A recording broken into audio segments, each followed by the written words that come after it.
Good afternoon, everyone. I am Chris N. Castro and I'm going to discuss the exchange rate system. First is fixed exchange rate system. Second is free floating exchange rate system. Third is managed floating exchange rate system. And last is peg exchange rate system. Fixed exchange rate. A fixed exchange rate is a regime applied by a government or central bank that ties the country's official currency exchange rate to another country's currency. The purpose of a fixed exchange rate system is to keep a currency's value over time. Sa system na ito, it can attract more investors to invest as they would have not to worry about the currency weakening over time. So, pag sinabing fixed rate, naka-fix na yung value ng currency kahit after couple of months. Kasi may possibility na magbago yung amount ng currency, pero sa fixed rate, hindi kasi naka-fix na siya over time. For example, I'm investor, nag-invest ako ng $10 sa Canadian. Ang halaga nun is 20 kasi 1:2. So, as an investor, mag-i-invest ako sa'yo kasi alam ko over time na hindi magbabago yung value niya. Dito sa fixed rate, government ang bahala sa currency price ng isang country. Second is freely floating exchange rate system. A floating exchange rate system is a regime where the currency price of a nation is set by the forex market based on supply and demand relative to other currencies.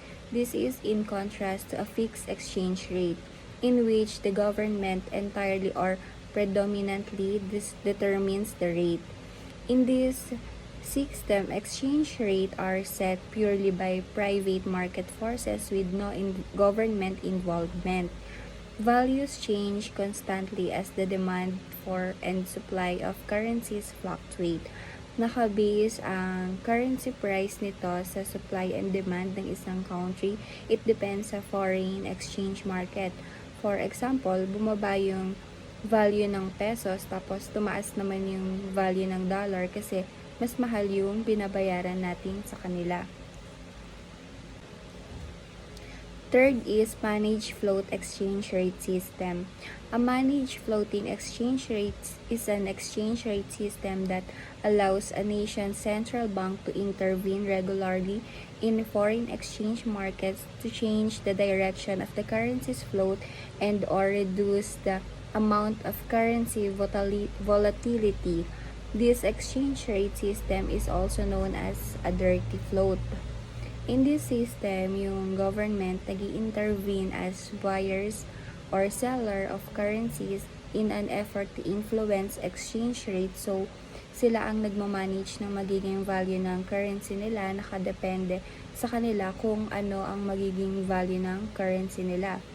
Countries that have a floating exchange rate system intervene from time to time in the currency market in an effort to raise or lower the price of their own currency.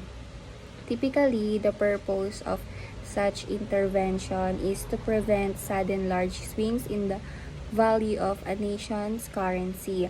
Such intervention is likely to have only a small impact, if any, on exchange rates. Last is peg exchange rate system. A currency peg is a policy in which a national government or central bank sets a fixed exchange rate for its currency with a foreign currency or a basket of currencies and stabilizes the exchange rate between countries. The currency exchange rate is the value of a currency compared to another. So, countries peg to ensure their goods and services remain competitive instead of being negatively impacted by the constant fluctuation of a floating currency's exchange rate.